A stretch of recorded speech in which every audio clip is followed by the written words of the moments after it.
And welcome to another exciting episode of The Energy That Surrounds Us. I'm your host, Michael, and tonight we have a very awesome guest with us. I am so blessed and privileged to have her on the show. And in full transparency, we've been cutting up a little bit behind stage, so you guys are in for a treat. We're going to have so much fun tonight. And so, since I have no announcements right now up my sleeve, I'm going to just take the time and say, let's just get it right into it with the guests. So, I am happy to announce our guest tonight is the one, the only, amazing, very cool experiences, and off the chart stuff to talk about.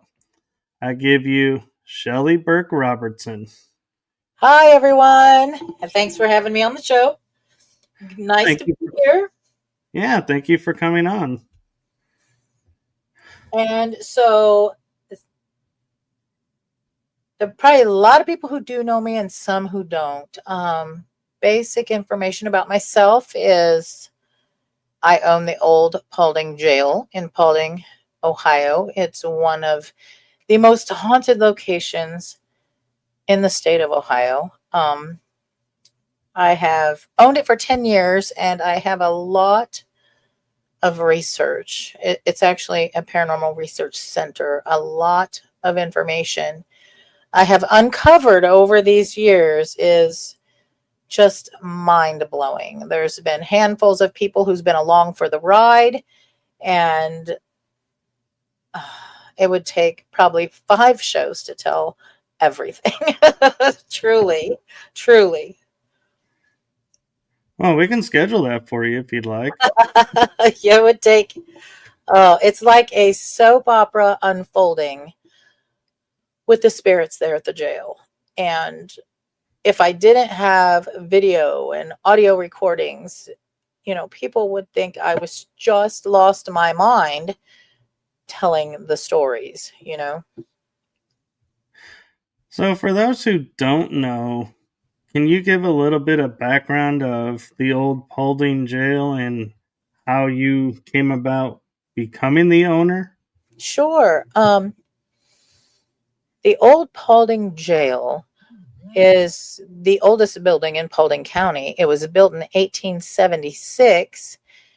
They started the construction in 1874. It took 2 years. It's built of limestone and red brick at a cost of $25,000.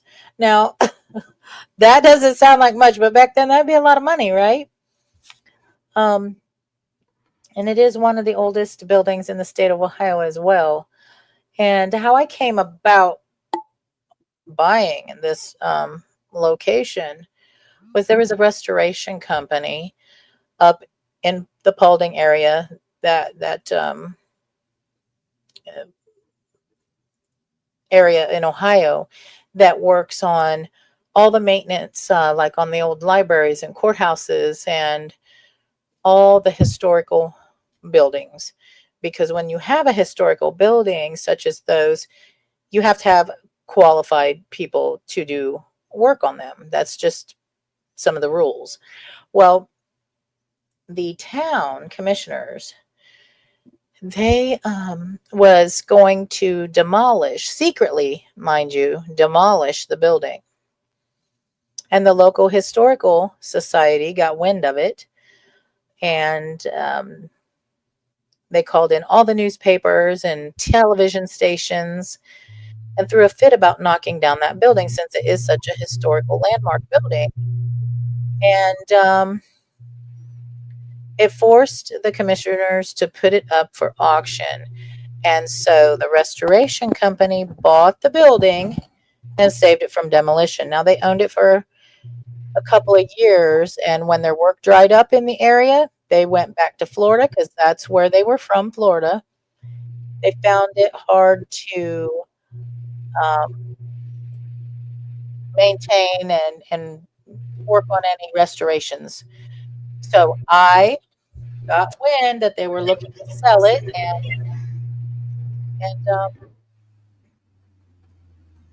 contacted them. They had somebody let me in, show me the place, and I purchased it from them in 2015. And the crazy part about it was I didn't know it was haunted when I bought it. I've had a paranormal research team for a while, and many of the members were in Ohio, and I live in Indiana. So I thought it would be perfect meeting place for the team.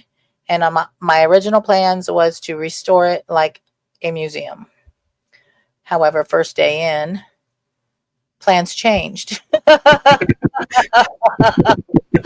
Plans changed. I'm like, oh, the first day in, like the building was full of stuff, and I went in with my brother. Very first day, there was no electricity or anything on, and we're just soaking in because he was helping me at the time, and we were just deciding what project to tackle first and all of that. And we were in the first floor cell block, and we heard walking. It sounded like hard soled shoes, like high heels or something.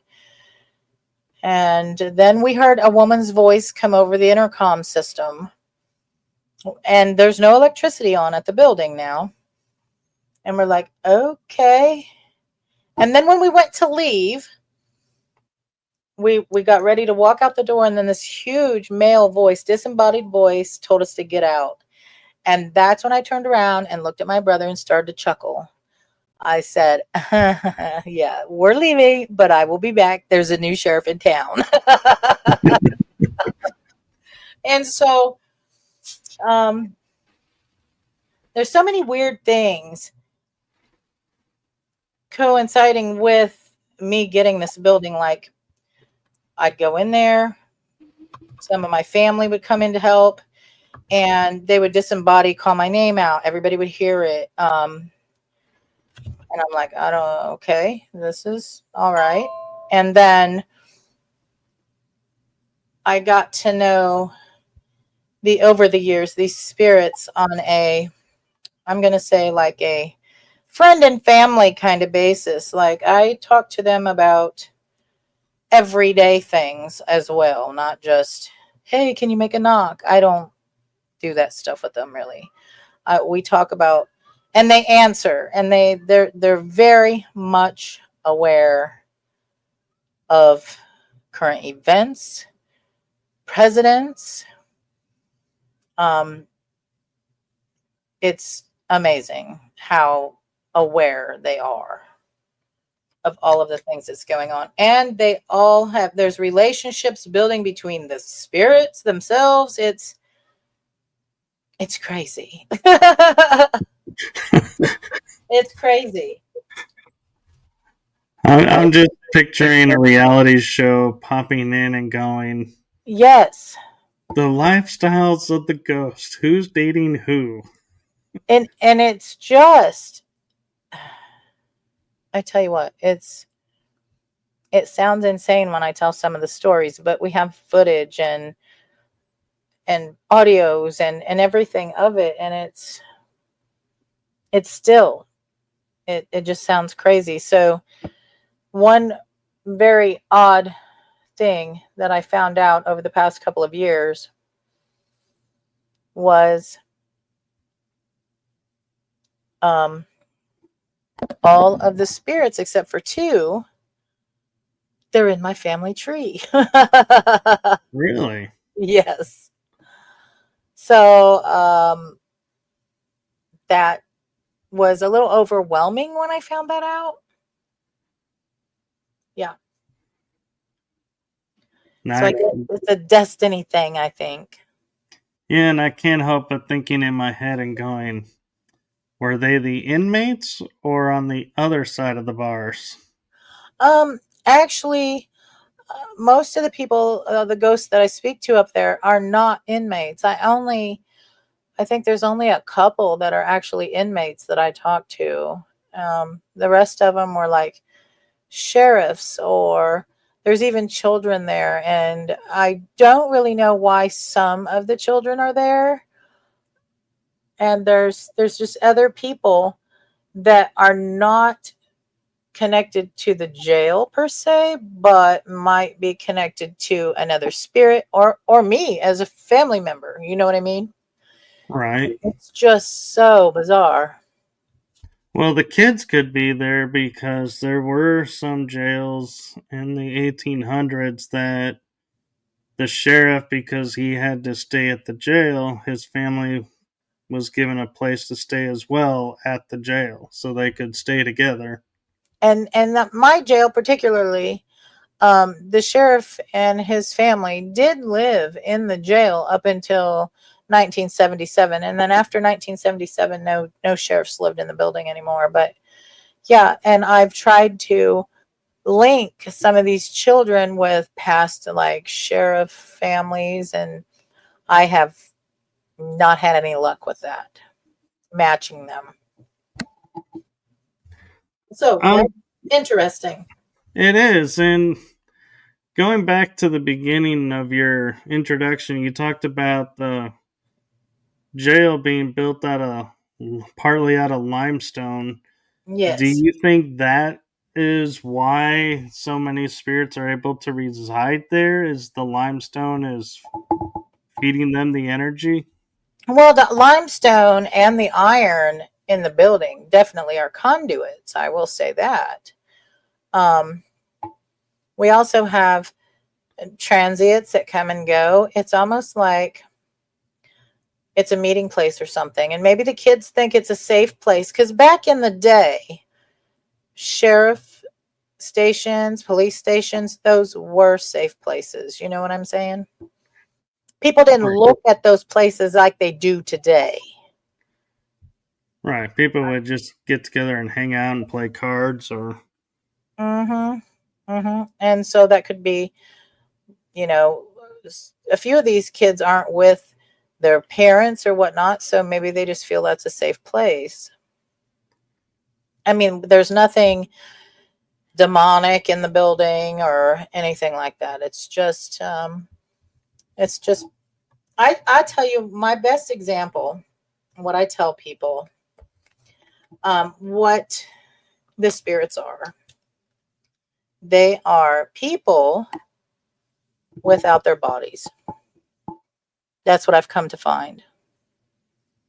They're just like you and me. They just don't have their physical bodies. and that makes sense. And a lot of times people think because it's a jail or that that's been there for so long, the building, that everything is attached to there, but they forget there could have been a house there before. Oh So yeah, it could have family, been even the whole area, the land. There was settlers there first, and there was Indians there first, and so it's hard telling where some of these really originated. The people, because some of them are not inmates, never worked there, never weren't married to a sheriff or whatever. You know, and do you feel like the spirits that are there that you know of, are they strictly voices or do they ever make themselves visible, like apparition form? I do have some video of apparition and a few pictures. For the most part, being claircognizant and not a psychic medium, I don't see them a lot, and which I'm not sad about that because I think the main sheriff of the building, I think he would be very intimidating to me, even though I talk to him a lot. To see him, I think it'd freak me out. I don't know why that is, but I think I would because he's the alpha spirit in the jail, and I think he would be intimidating to see him himself.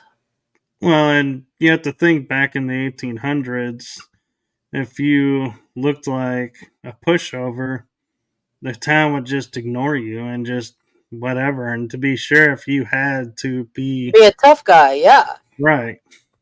And he very well makes himself known. He disembodied voice talks all the time. Like he'll say stuff, and he doesn't just do it to me. He's done it to many people. Standing right next to you, say something out loud, and it'll startle the crap out of me, and I'll chuckle. I'm like, "Ha, you got me again," you know. Nice, thank you. Yeah, it's pretty funny you go there because I was about to say, do the spirits that are there because they know you and are comfortable with you, do they play pranks on you? The sheriff, he does that here and there, but we have another spirit. This lady, her name is Ruby, and she's an older woman, and I have good conversations with her, but every once in a while she will get a little snarky with me and a little snappy. And I'm like, okay, all right. Maybe you don't feel like talking too much today. I don't know. You know, she'll get short with me sometimes. And a question I have that I'm thinking of, like, for people, because anyone who goes to the jail and investigates there, do you get more reports of people having activity when you're around, or is it less when you're around, or pretty much it's even keeled? It can go either way. Okay, well, that's a great question that you asked because, um, over the years, I've I usually will address all the spirits in the first floor cell block before an event or something, and I tell them like next week you guys have a show. I said you guys are the stars. People are coming here to see you, not me. Blah blah blah. And I'm like, interact with the guests, and I'll ask somebody to respond, and usually somebody responds, disembodied voice in the cell block, that they'll be there or something. And um, I think they get better when I just stay back. You know what I mean? That could make sense because they know you, and it's like they're more comfortable with you around, so they're like, yeah, we don't have to do this or that because she already knows. Yeah. Where people who are new to the building will sit there and be like, They'll give them the show that they come to see. Yeah. Or hear or whatever. Yeah. They'll play with them. Yeah. Yep. So that's how I bring it to them. They've got a show. It's showtime tonight. you know, who's all going to be there? Yeah. so one question that I've had on my mind, and I think you're the right person to ask, is we know as investigators you can't guarantee something every time. Correct. My question is, do you ever get the feeling like you're like when you say, "Oh, so and so's coming this week," for example, and everyone's like, "Well, we're not going to be here. Sorry, we're on vacation that week." Oh, do the ghosts like take time off? Right.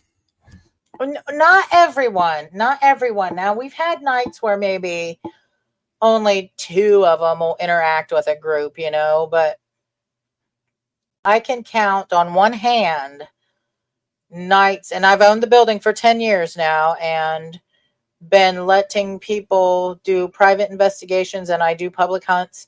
I've been doing it for 9 years out of the building because the first year was just cleaning it up, and we had to pull some ceilings down and stuff like that because the plaster was just too, it was dangerous, I felt. But I can count on one hand where it was a completely, for lack of better words, dead night, where we Right. got nothing. You could hear a pin drop through the whole place. Yeah. Yeah. And so that's not very much. I mean, hardly never is it completely nothing happening. And another thing that's becoming big right now that I'm hearing with locations is like you'll have for lack of a better term, a co-ed team come in and they'll say, "Oh, this much activity happened." Then you'll have an all guy team or an all women's team come in and they're like, "Oh, well, we had this and even more." Hmm. So I'm wondering, does the spirits in the jail where you're at, do they react differently to men or women, or do they prefer co-ed, or do they just not care and they're like, hey, whoever wants to come, we'll play with? I think that every once in a while you'll get somebody that comes in that is, oh, what do I want? How do I want to put this?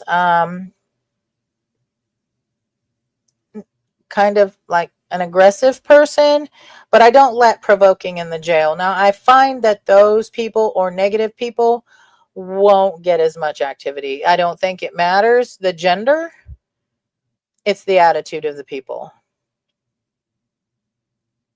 They don't want That's to, they don't perform for people who are, they don't perform well for people who are negative or, um, how do I want to put it? the provokers. Yeah, they just will not for that. No. That's interesting, and I like that because I always had a theory of when I would walk into a building, I could sense that the spirits there are like, yeah, this person's here for their quote 15 seconds of fame, is what I will put it as. And these people genuinely want to hear our story. And these people, I don't know why they're here. They're just, I guess, along for the ride. And let's Yeah. have fun with them. Yeah, and my whole thing is I've got a lot in this, time and money and research, and I've I don't allow the TikTok and YouTube stars to come in and exploit the spirits. I don't allow it. So if you come on an investigation at the jail, you can go live a couple of times, 5 minutes clips, and that's it. You know what I mean? Because I'll tell you why I do that. Not only do I not want the spirits exploited, I feel that everyone who comes, I want them to have their own organic experience. Because if you've got somebody, and they could be putting stuff in their videos that's not even real, it's fake stuff, even. You get people's expectation built up so much, and then they come and they get nothing. Do you know what I'm saying? Right. They hype it up And so people gets disappointed. So I don't want that. I want everybody to have their own experience, whatever it might be. You know what I mean? I agree and I appreciate that. And I And want I only even have a couple of videos out, and I have lots of footage. I just, and obviously I've got cameras inside, outside. I watch them from home. I'm there a lot. So I should have a lot of footage. So if I just put out all of this, people would think, oh my gosh, and go there because they think that they're going to get activity off the hook, which maybe through these 5 videos, it might have took me 6 months to get that visuals. Do you know what I'm saying? right. Nobody takes into account the editing that goes into Yes. making those videos and And how even the long TV it shows. might take, and Yeah. how long it might take to get some of that awesome footage. They talk all the time. I get the talking every time I'm in the building. Um, but the visual stuff, you don't get that every time, you know. Um, at least I don't get it every time. So if I put out all of what I have, it would be like Oh my gosh, that place is so stinking haunted. But wait a minute, folks. I've gathered this over 5 years. You know what I mean? I do, and I'm curious because you were saying like you don't give a lot of time to TikTok and the YouTubers. Yeah. What about TV shows that they want to come through? What kind of criteria do you give to the TV shows? Well, Portals to Hell was there, and I the producers and Jack and Katrina, they were just wonderful. But while I don't feel there's any demons there, there are portals there. And one of the things talking with producers, I just didn't want them to portray any of the spirits as demons that weren't. Do you know what I mean? Right. And, Yeah. and they were very respectful. And I was there the whole time that they filmed. And there wasn't one, two, three, four takes. It happened as you saw it on the show. You know what I'm saying? Anything That's that happened for them happened. That's how it happened. They didn't like, and they were at the building for a whole week to get what they got on the show too. and I appreciate you sharing that because there are some shows that they go there and they're there for like a couple days to a week and they edit it down to fit their agenda and what they're about, and so it's really nice to hear that Portals to Hell respected your wishes and Oh, they were wonderful. followed. They were wonderful. And I'm going to tell you, if any other shows wanted to come in there, they got big shoes to fill because Portals to Hell was so professional, so thorough in looking up information and stuff. Yeah, another show would have big shoes to fill. I'll say that. And you know that brings up another interesting point. Them doing their research. Hmm. I know of a show that when they went to a location I had been to, misrepresented information, like told it wrong, and the owner of the building tried to correct it with them, and they said, "Nope, it Uh, is too late. It's already aired. It's already run." And it was like, well, you didn't give me a chance to look at your research. I told you it was this. You fabricated a story out of what I told you. and And I'll tell you, some of the stories that I told them about the place, they went externally and researched, some of the events and stuff. And they were wonderful. I'll just say that. I'm glad to hear that. And again, that's really cool that, they set the bar so high, and that should be the way every show should be. That should It be like should. the It should. bottom, not the top of the Exactly. standards. Exactly. Um, yeah.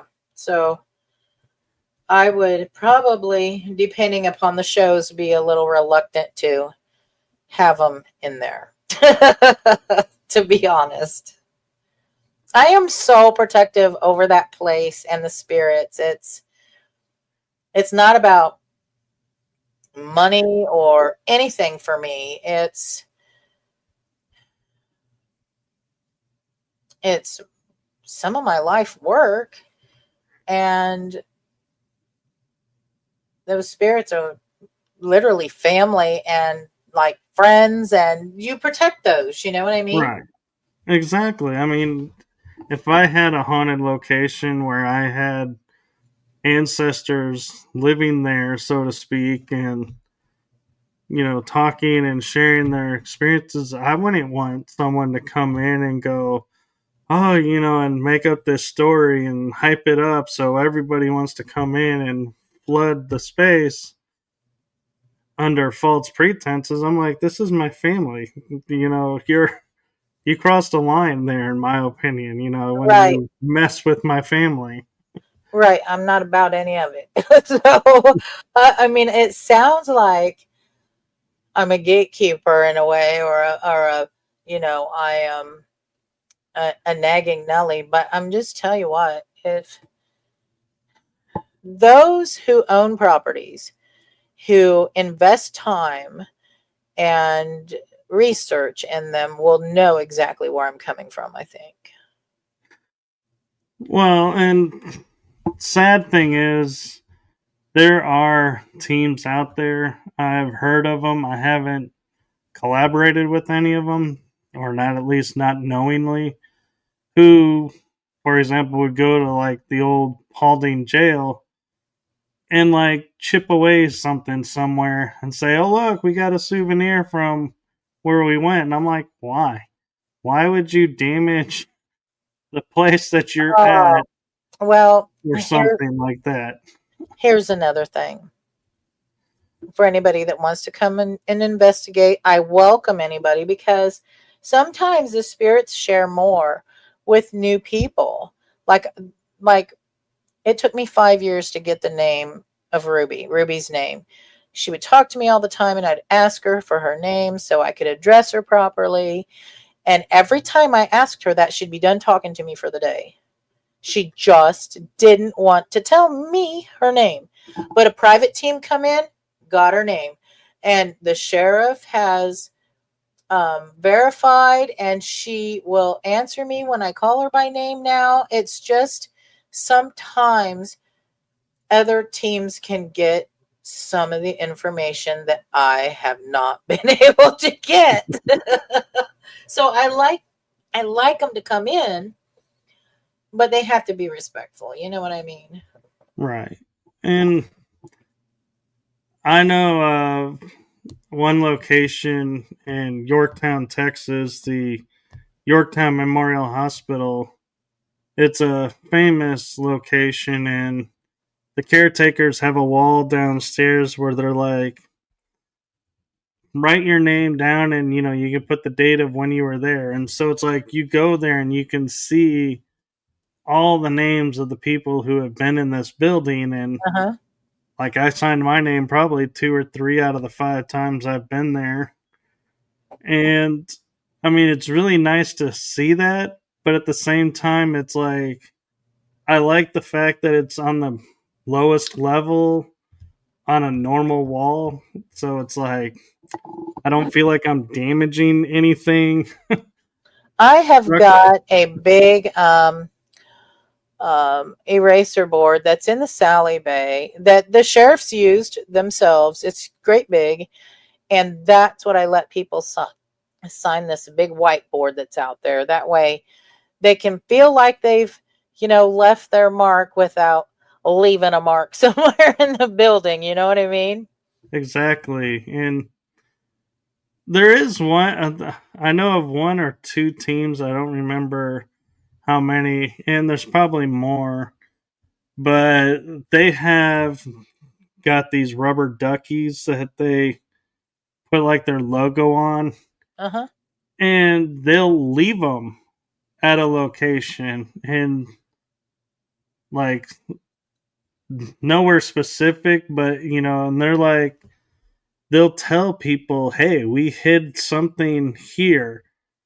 Go see if you can find it and let us know if you found it. And to me, that's not a big deal. They're not doing anything to harm the location. Oh no. And there's people that bring stuff. We got a little ghost girl, and she's got her own special room on the third floor. And her name is Audrey. And people bring her things all the time, little books, pieces of little jewelry, just stuffed animals, stuff like that. People bring her things all the time, and I'm okay with that. I mean, Audrey likes it, so whatever. She likes all the gifts. Well, what kid doesn't like gifts? Right, right. So I know what you're saying. So people bring stuff and leave for her all the time. I have to go through every once in a while, and people will leave her candy, and I do pick that stuff up and throw it away, because I don't want to draw rodents and stuff like that. So Oh, yeah, no. There's probably enough already there, so no Not need to add to it. actually, there's none, no rodents, and let me tell you why. Probably because we get bats in the building once in a while. so, so yeah, I've never had a mouse or any bugs or anything like that, but I do have bats now and again. They're normally in the basement or the attic, but they do get loose throughout the building here and there, and they are not easy to catch. Well, I almost would put up a sign that says, "Please do not disturb the bats. They're keeping the place nice and clean for you." Yeah, they're flying mice in regards of they leave a nice trail everywhere. So I No, I'd rather them not be flying through the entire building, but if they stay in the attic and they stay in the basement, I'm okay with that. yeah, to keep all the rodents out, Yep. why not let them do what they want? Yeah. A trade off. You respect us, we'll respect you. Yes, but it's just a little alarming when you're in the kitchen and one comes swooping past your head. It happens on occasion. Oh, Hmm. Now, a question that I feel like an investigative team may be wanting to ask that's maybe not on the show right now and may watch it in replay is, do you have electricity and are you allowed to stay the night? I do have electricity throughout the building, all over, basement, attic, everywhere. Electricity is up to date. I have heating and cooling that I put in. I put it in 2019 in the fall, the heating and cooling. And yes, I do allow people to book and sleep over. I have what we call a VIP room, and that is a room in the living quarters on the second floor. There's beds in there, a bathroom in there, and of course, we do have cots in the second floor cell block that they can also sleep in the cell block. Now, Wow, so you're a look, full service. I have, well, and it's taken me time too. It took me, what was it, 3.5 years to get the money together to put the heating and cooling in because that was like almost $17,000. They had to build the ductwork and all of that because there wasn't any. And like not last summer, summer before, we had a new roof put on because the roof was starting to leak. So we had to throw a new roof on. And that was almost $20,000. It was actually 20,000 total. But I do events, I rent it out privately, and I do all of these things so I can do the restorations because I don't get loans for any of the restorations. So um,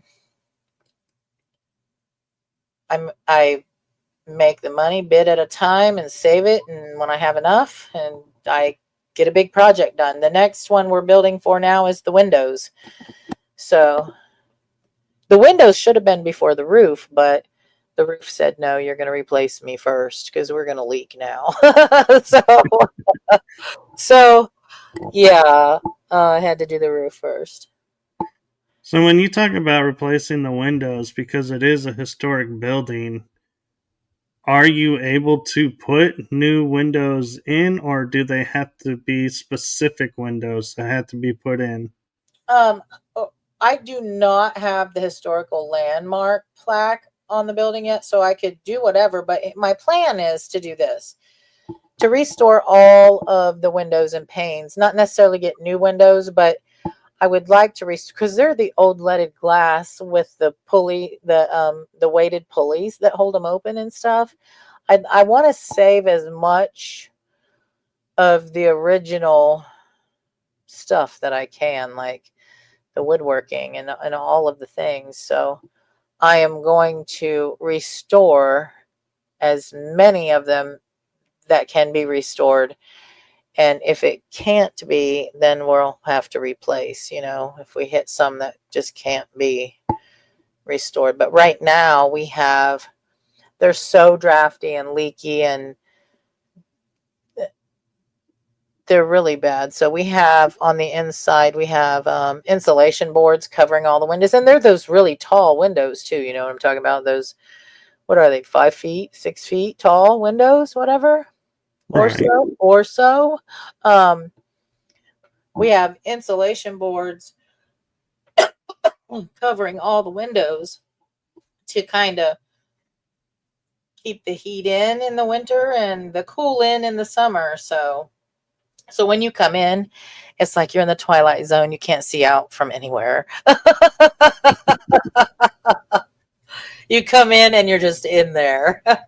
You know, if money was no option, there is a thing that I've seen now that's becoming a new thing, like they're using, especially on cruise ships, on inside cabins, Yeah. where instead of having the window, they put a TV screen monitor built into the wall, and Wow. you can change what the picture is. So you could have it set to be We could be on the beach, right? right.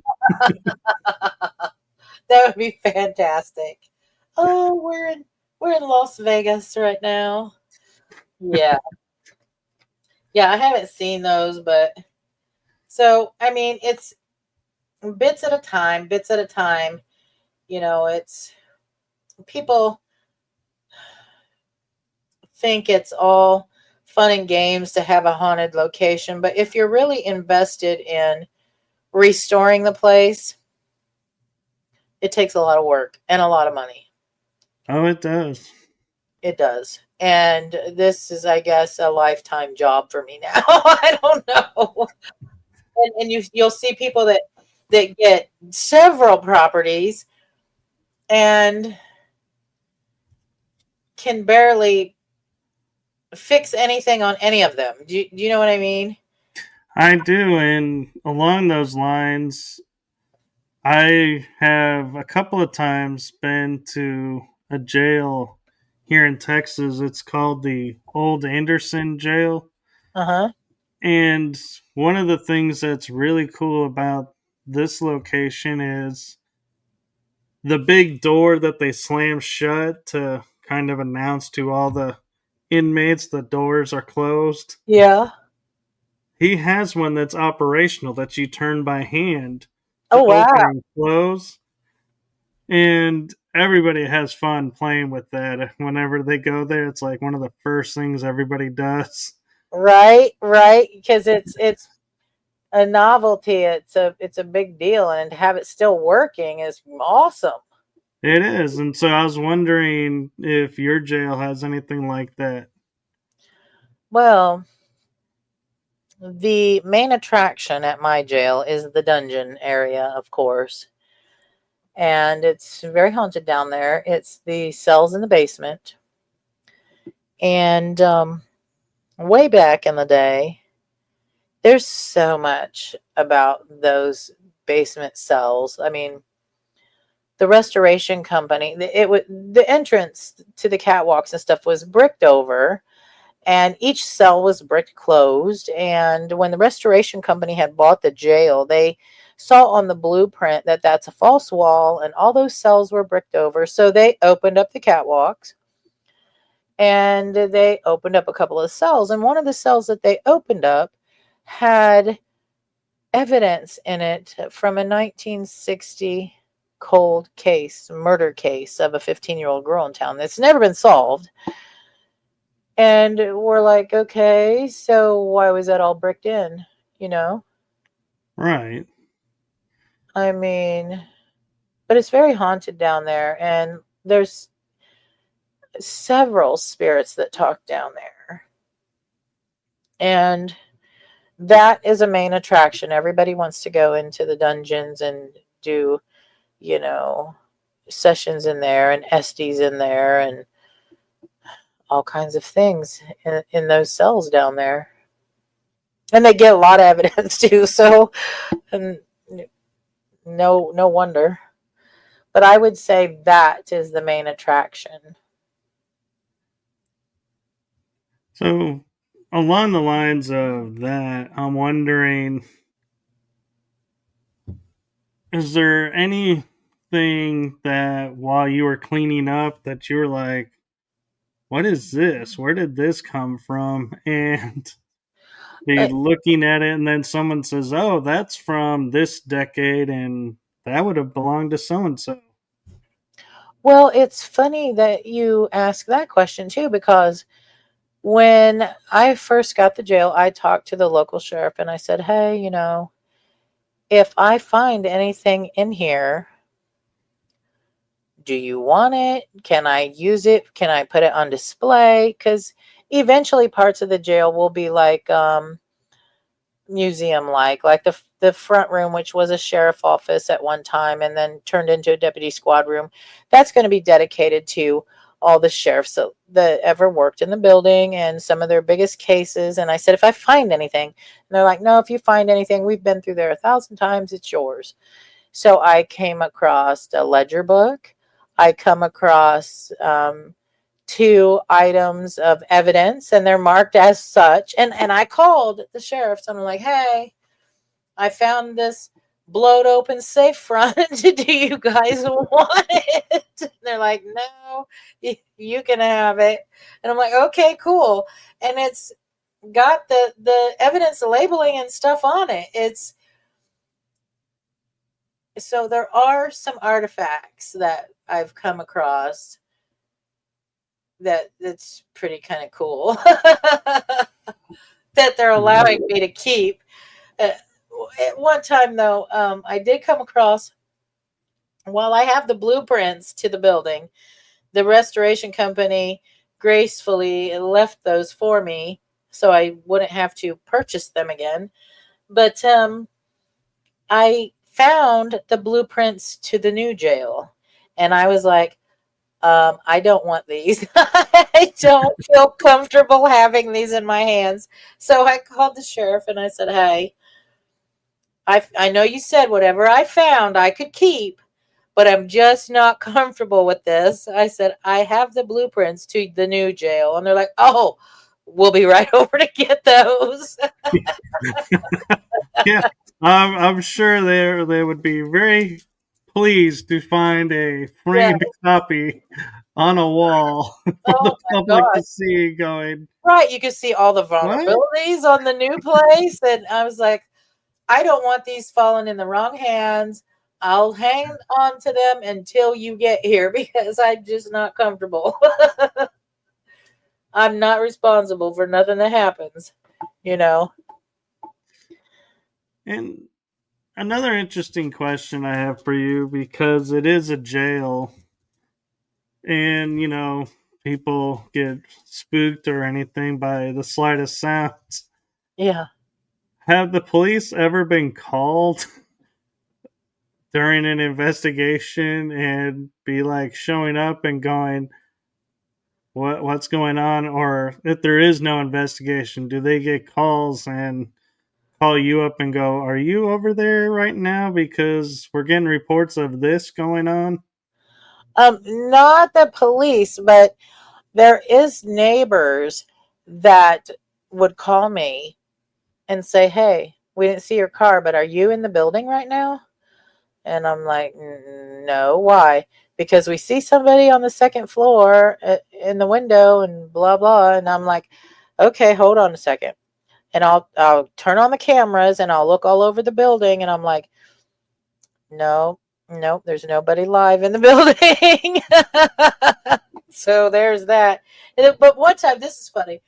Um, in the earlier years, like some of the sheriff deputies that worked in that building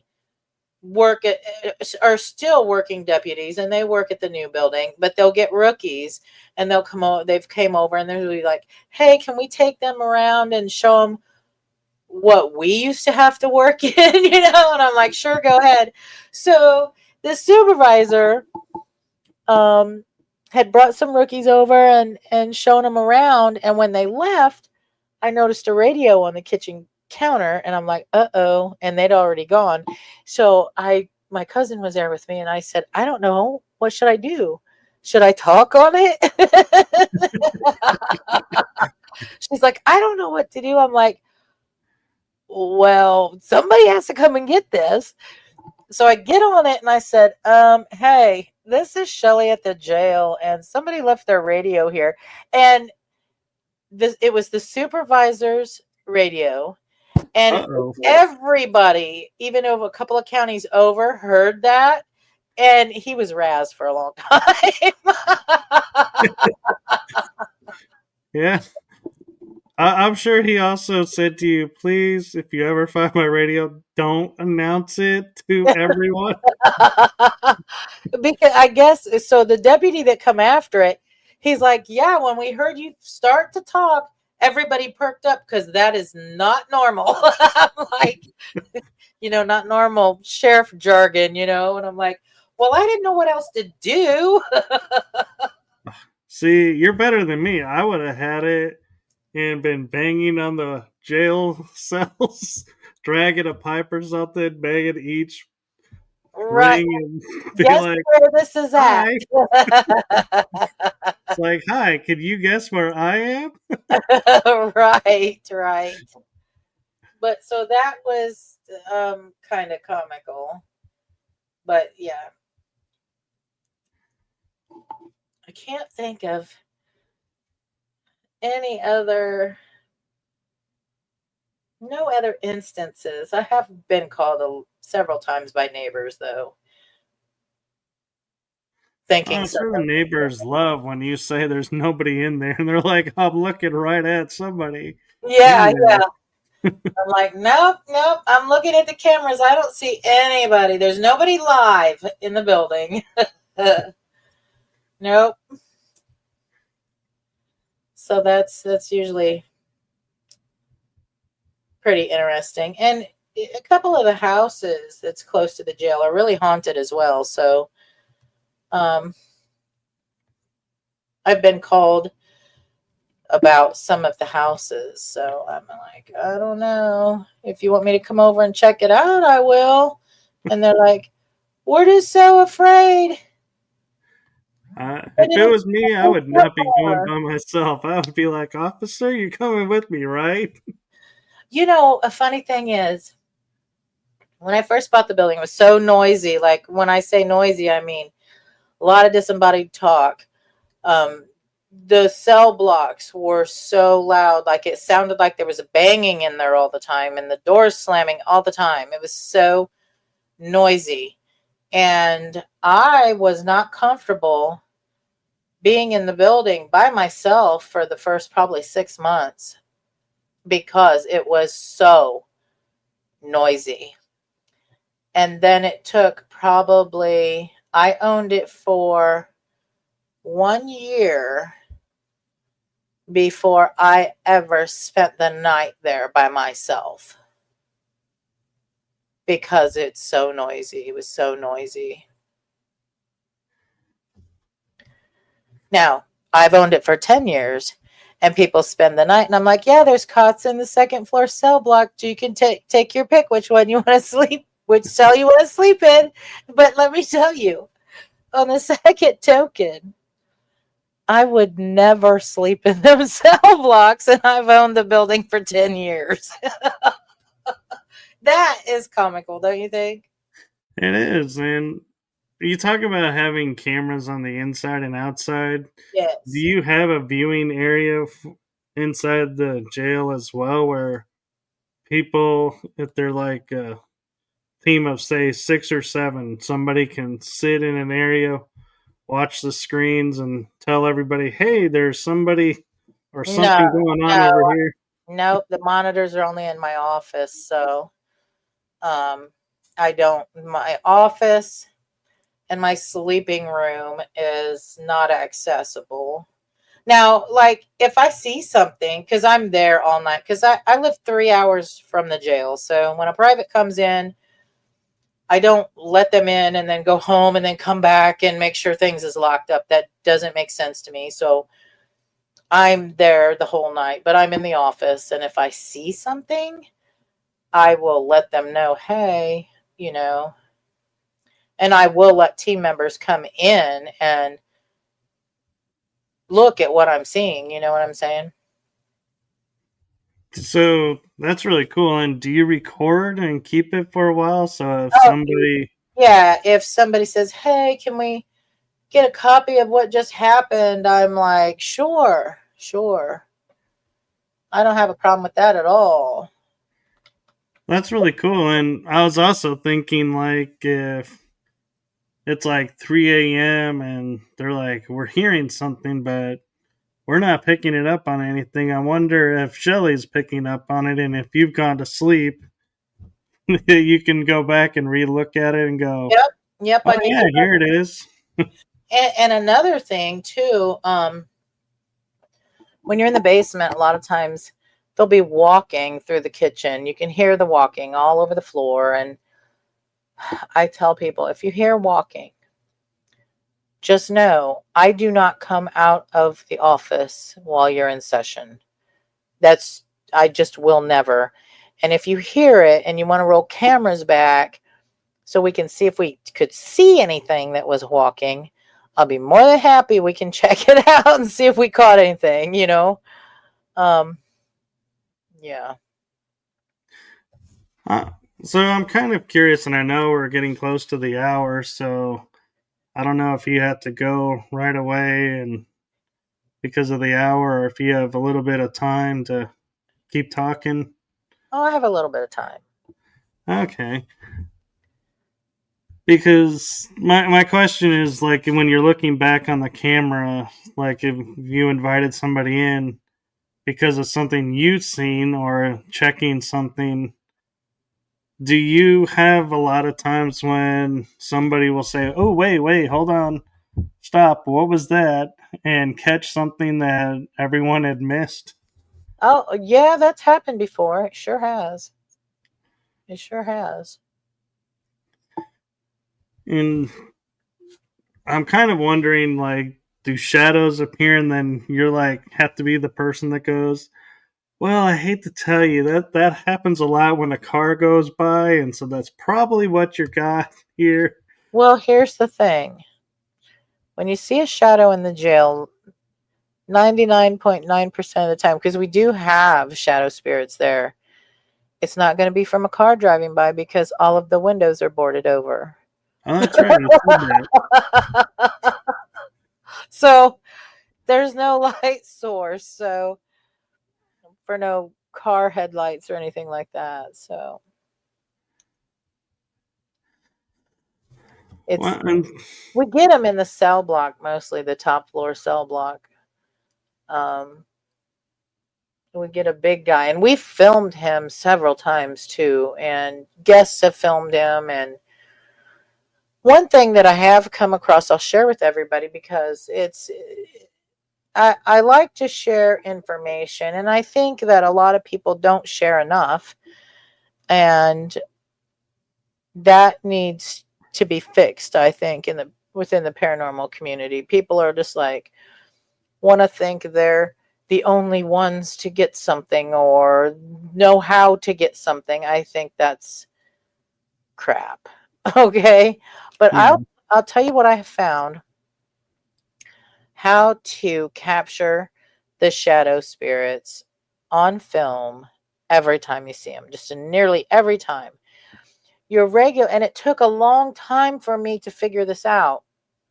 I'd owned the jail several years, and we'd see the shadow guy up there, and I would never catch him on film, and I should have because I have cameras on him. And I'm like, why am I not catching this on my cameras? Well, during a public hunt one night, somebody brought in a digital night vision camcorder, but it's one of the older ones that filmed with in green. Do you know what I'm talking about? One of the older. right. The old night vision green Yep. cube. Listen, if you have a green filter over your cameras, you can film them every time because he filmed it with the green, and now we've got lots of footage of him. And I'm like, I had to figure out why are we getting them with a green filter like that now. And what I come up with, my way of thinking, I'm not a professional photography wizard, but the only thing I can think is that in IR, um, for that to work, it takes the littlest bit. I mean, it could just be the minuscule bit of light source for those to operate, right?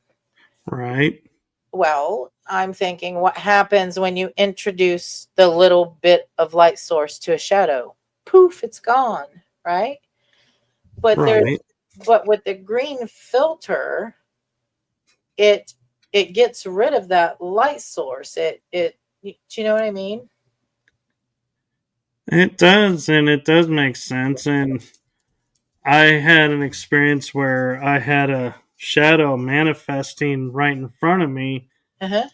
and I had my body cam on it, and I had a camera on it, and I'm thinking, great, I'm gonna have this perfect image. And then the flashlight gets turned on and it dissipated it, and I was like, you killed the shadow. Right, right.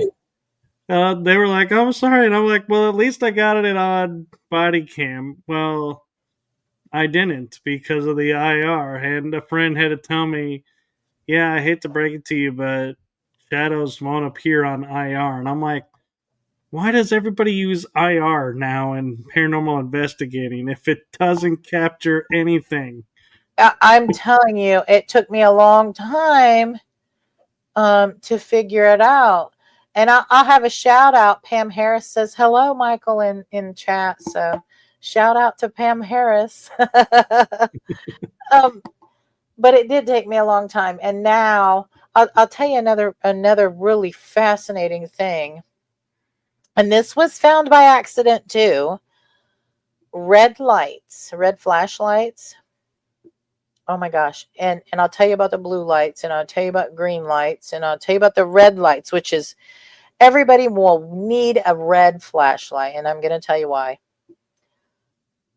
When you're filming, sometimes you can't see the entities with your eyes. You know it, I know it.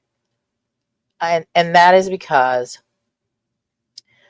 as we age, cones that sees different spectrums, of course, is degraded. And that's why sometimes children can see the spirits and we can't, because the cones in their eyes have not degraded yet.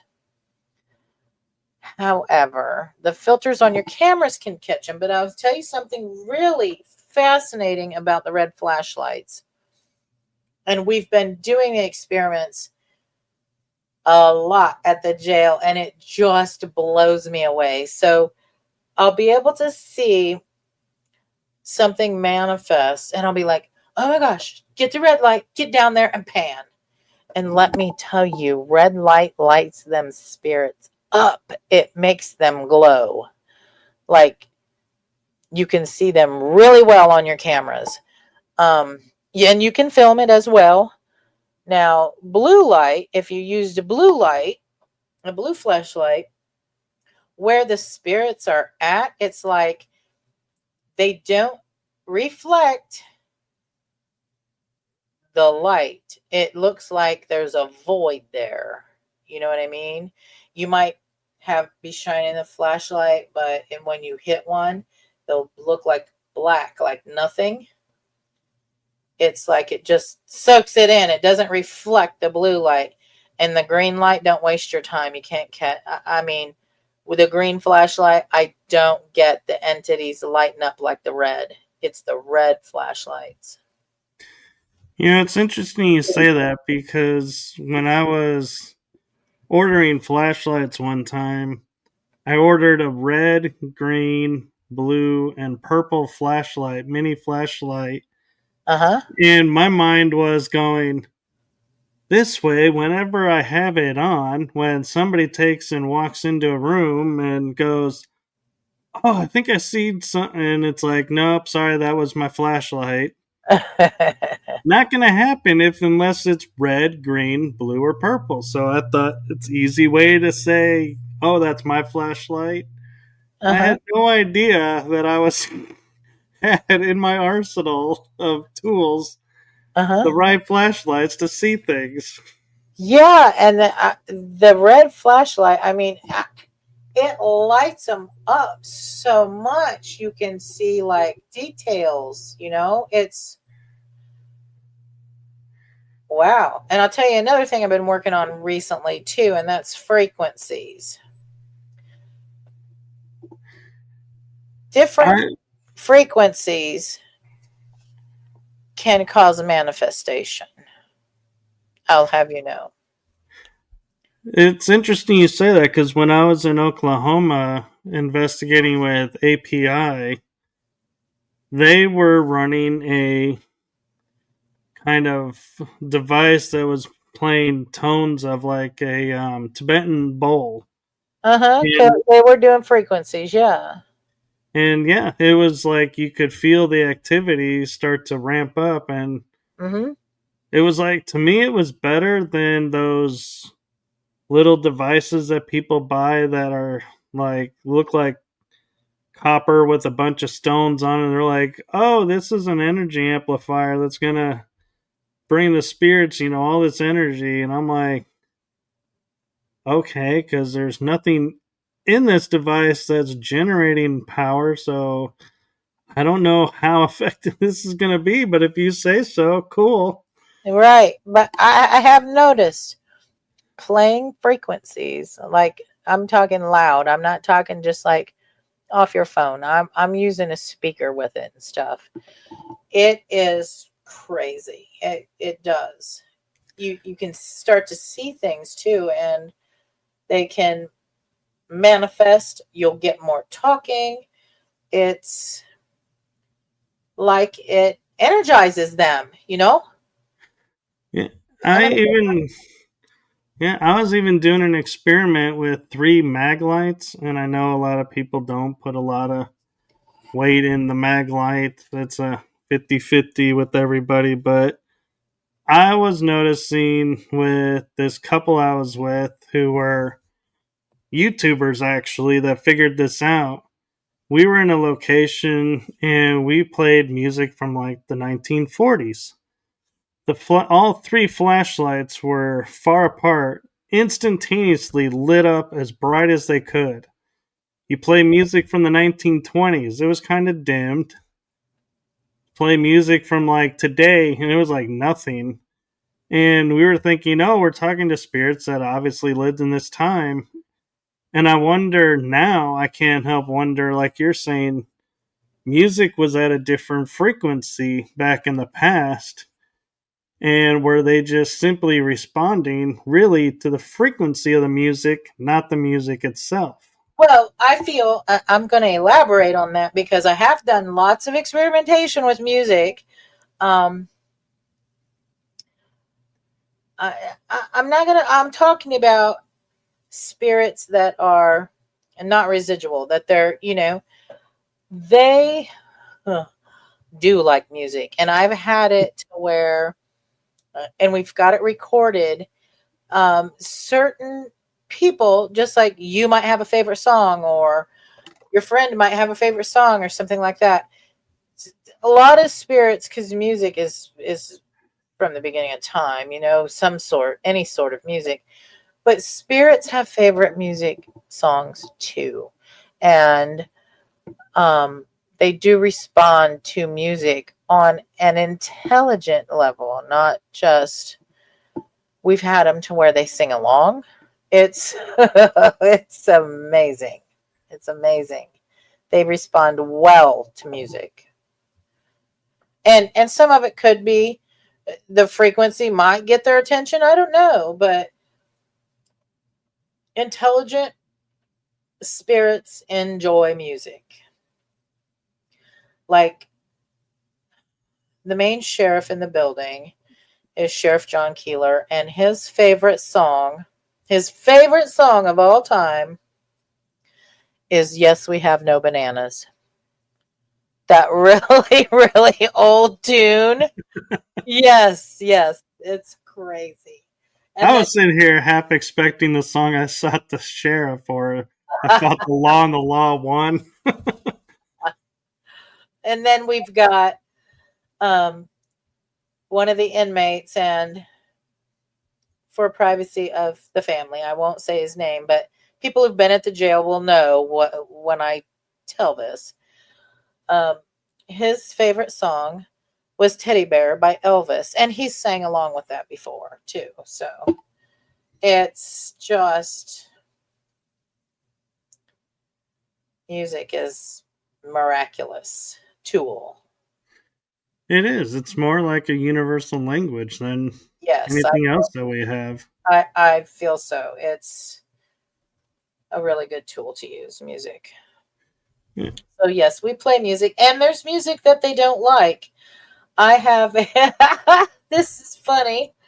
I have like stereo systems and stuff up there too. And like I said, it's a research center, and I have been at it for 10 years in this building. So I do have a group that I like a lot, and I listen to not so much these days, but I would listen to a lot when I'm cleaning or something, because I clean the building as well. So when you come there, it's for an old building, it's pretty clean. But SWV, and some of you'll know who that group is, some of you may not.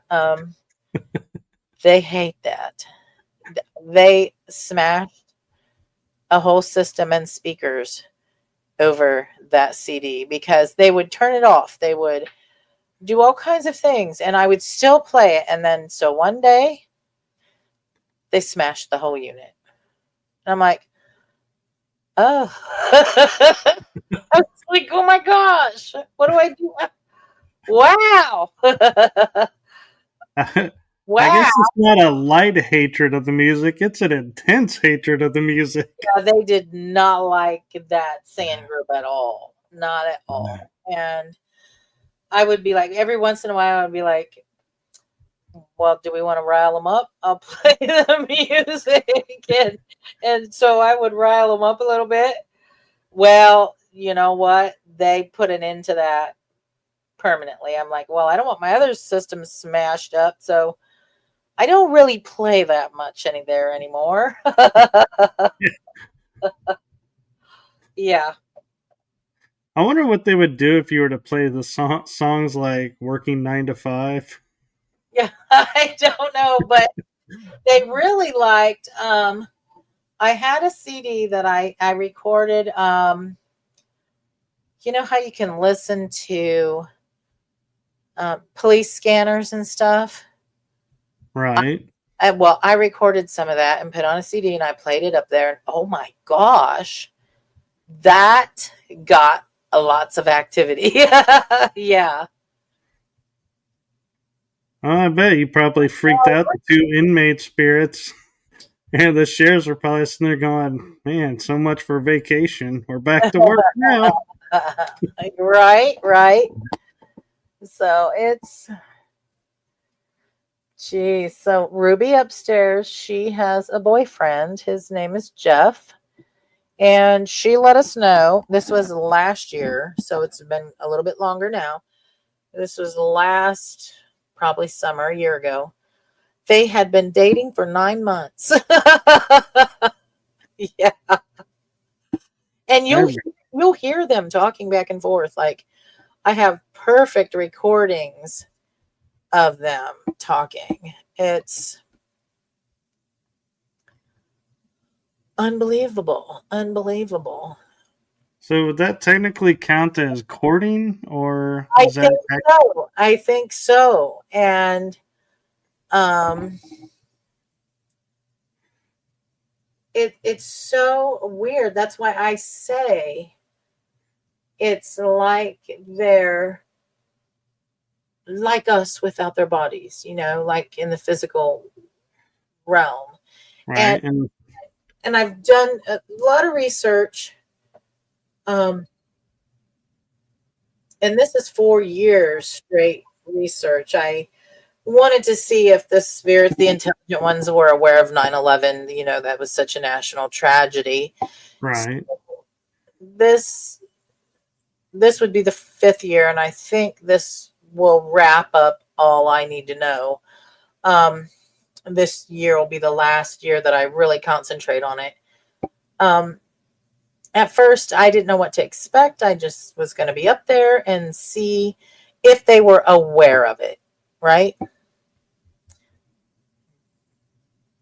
All through Yeah. these last 4 years, I found out they're very much aware of it. All the spirits go to the memorial in New York. I found out that while these spirits there are in different time periods and they converse with each other at the building, but when they leave to go to the memorial, they all are traveling in the way they would travel in their time period. Like they are, when they leave that building, they're all in their time periods. Do you understand what I'm saying? Right. So, like, some will be in horse-drawn carriage, some may be horseback, Yes. Model T car. Yep. Yep. And we've they, you were telling me, I was like, well, how do you get to the memorial? And Sheriff Staley, who was a sheriff in the 1890s, he said he takes his carriage. And then Sheriff Keeler said he drives to South Bend to get on the train. They all are going somewhere to get on the train, and they take a train to New York. So I asked them what time, each year I'd have more questions because you only have a big enough window. Do you understand what I'm saying? Right. So I found that I was able to match up times where these different spirits would leave on how they would get to the train station, the time it would take, the time the train takes to get to New York, and they would say, I was like, what time do you have to be there? And they're like 6 o'clock. Well, I found out the big thing starts at 7 a.m. in New York, and I'm like, oh my gosh. And then a couple of years back, I'm like, when they're coming back from New York, they start like the 11th, I get no activity. They're not in the building, they're gone. So after midnight, they start talking again. And I was like, what train are you on? And they would call out their train numbers. And I was able to match Sheriff Staley's. I found an old ticket that would have went to New York in his time period, and it was completely like how he said. And the funny thing of it was, I said, well, where did you guys get on the train at? And they said, the train in Paulding. And I'm like, well, Paulding County used to have a train station. It doesn't anymore. So last year, I found where the train station used to be. It's outside of town. And I took a Huff Portal box with me, which I don't run apps on it or anything. I took it with me. And I was like, okay, so I get to this train. And I didn't even know if a train even runs on the track anymore. That there's marking in the grass and stuff where the platform used to be and stuff. So I set up equipment in where it looked like the platform used to be. And the evidence that I got that day just about blew me away. So I'm there. At He said he gets on the train. He said he gets on the train at 10 o'clock. We get there before 10, like 15 minutes till. I set my stuff up. There's nothing happening. And wouldn't you know, I hear a voice come across the portal and say, there's the train. We look down and the train is way off, but it's coming down the tracks. And then another voice says, lights up. And so I had to look up all these references once we got back. And I'm like, oh my gosh. And then when the train is so close, we hear more talking. They said the tickets are $7. Because I'm like, can I get a ticket? How much is a ticket? Somebody said $7. And then I said, where do I get a ticket? Back there at the counter. And I'm like, oh my gosh. And when the train was in front of the platform. A male voice says, "I'm going to miss you." And I'm like, oh my gosh. But let me tell you, the moment that the train got past us, then the evidence was over. It was like that train, you know, iron rails, they're going to cause vibration, kinetic energy on the trains. Let me tell you, that just lit that old area up where the train platform was, where people would get on the train at. So I was like, I had a gal with me, Lori Dorsey, and I'm like, we get back and we're listening back to all this stuff that we heard and we just couldn't believe it. And I'm like, you know what I need to do? I need to go again because this was just too much. I need to make sure, is this residual or was this intelligent, right? I've got to go back. So we go back.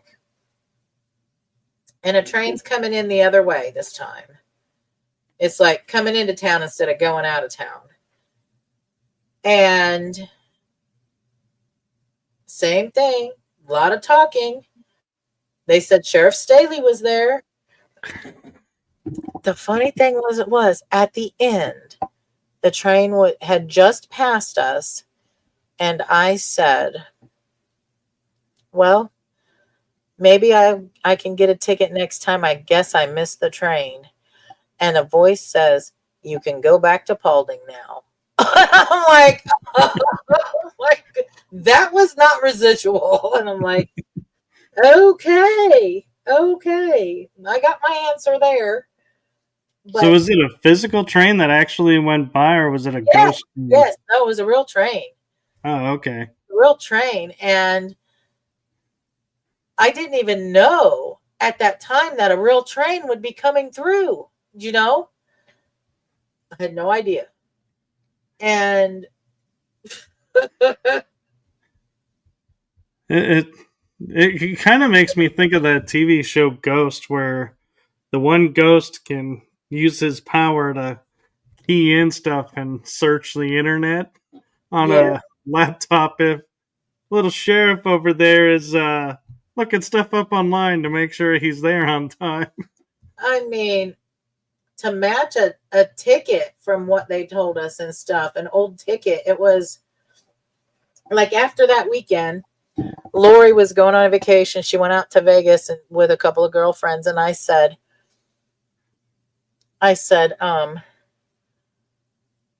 Lori, I know you're on vacation, but you have to see this. And I sent her a photograph of the ticket, and she's like, oh my God. I'm like, it's exact time and train number and all of that, I can't make this stuff up. It just sounds like so hokey. But I have receipts for everything. I do. Oh no, I totally believe, and I'm just like, wow. And I'm wishing we had more time to hear more of the stories and everything. Right? Like I said, it would take hours. It would take hours. I mean, maybe, and it's just because I've owned it so long and I've done so much work there. I mean, I'm there every week. So it's become part of my life. I'll just say that. It's just become a part of my life. Well, that's very cool. And like I said, I wish we had more time, but we're actually approaching an hour and a half now. Time flies when you're having fun, We are, and I feel bad that we have to end this because I'd love to keep talking and sharing, but I know you being in Ohio, it's late for you too, and it's a Tuesday night, so I don't want to eat up all of your night and then you're dead to the world, so to speak, tomorrow. Right.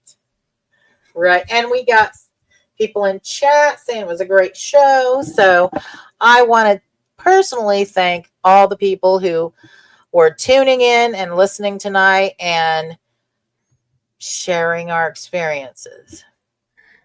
Yes, thank you. And I do appreciate it. And I do hope we can get you back on to keep talking and sharing more about this and all that you do. And we didn't even get to cover all of the stuff you get to do.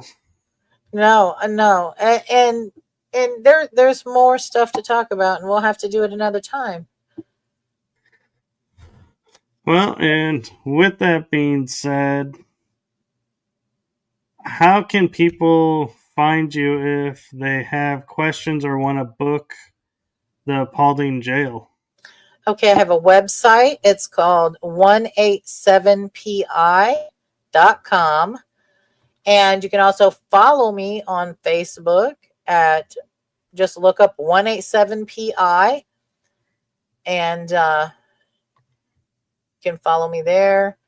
You can send an email 187pi at 187pi.com. That's the email. Tried to keep everything the same and simple. So no question is too dumb. If you want to if you want to come to a public, we'll be posting some this year. If you want to investigate the jail privately, I welcome people to do that. I'm working on some things. Maybe you can get some of my answers so that they're not telling me. That happens. So, yeah.